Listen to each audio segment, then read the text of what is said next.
Nurse hostel আৰু staff hostel এনেকুৱা 4টা বিল্ডিং ফাউণ্ডেশ্যন কৰিছোঁ আমি।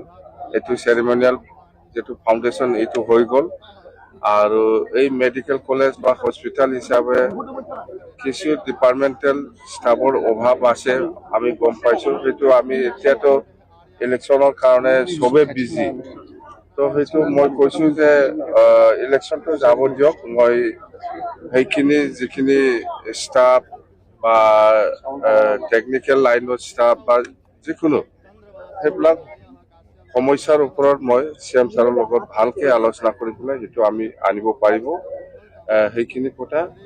তো নতুন হিচাপে বহুত সমস্যাটো থাকিবই আৰু মই কৈছোঁ কোকৰাঝাৰ ইউনিভাৰ্চিটি বা বড়োলেণ্ড ইউনিভাৰ্চিটি বা মেডিকেল কলেজৰ ষ্টাফসকলৰ কিছু যদি টাকাৰ কাৰণে যদি প্ৰব্লেম হৈছে, সেইটো আমি আপাতত এই প্ৰমোদ বড়ো চৰকাৰৰ দিনত সেই হৰিণাগুৰি পাৰে যিটো ডাঙৰ বিল্ডিং বনাইছে, সেই বিল্ডিঙত থাকিবৰ কাৰণে আমি কাউন্সিলে প্ৰভাইড কৰিব পাৰিব বুলি মই কৈছোঁ।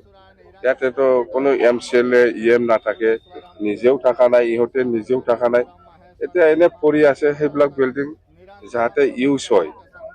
আপাতত যেহেতু সেইটো আমাৰ কাউন্সিলৰ কাৰণে ইউজিবল নহ'ব, গোটেই ষ্টাফ বা EM বা MCLA সকলৰ যিটো হোষ্টেল থকাৰ ব্যৱস্থা, সেইটো গোটেই আমাৰ ছেক্ৰেটাৰিয়েটতে প্লেনিং আছে। আগতে বহুত ডাঙৰ প্লেনিং কৰি পেলাই সেই মাটিটো লোৱা হৈছে আৰু সেই হিচাপত আমি EM সকলৰ বা MCLA সকলৰ যিকোনো হোষ্টেল থাকিব পৰা যিটো হোষ্টেল বনাব লাগে আমি এইটো বনাম। আৰু আমাৰ এতিয়া গ্ৰীণফিল্ডৰ যিটো হেলিপেড বনাইছোঁ আমি 4টা, এই 4টা হেলিপেডটো আমি ভাড়াতক আমি হেলিকপ্টাৰ ছাৰ্ভিচ ব্যৱহাৰ কৰিবৰ কাৰণে পাৰ্মিশ্যন লৈ পেলাই ব্যৱহাৰ কৰিবৰ কাৰণে কোকৰাঝাৰ বাগডোগৰা, কোকৰাঝাৰ ৰূপসী, কোকৰাঝাৰ গুৱাহাটী এনেকুৱা মানে আমি প্লেনিং আছে। সেইটো আমি ইলেকশ্যন শেষ হোৱাৰ পিছত আমি সেই প্ৰচেছটো কৰিম আৰু এয়াৰপৰ্টৰ ওচৰত যিখিনি ঘৰ বনাই আছে সেইটো ইনকমপ্লিট, সেইটো আমি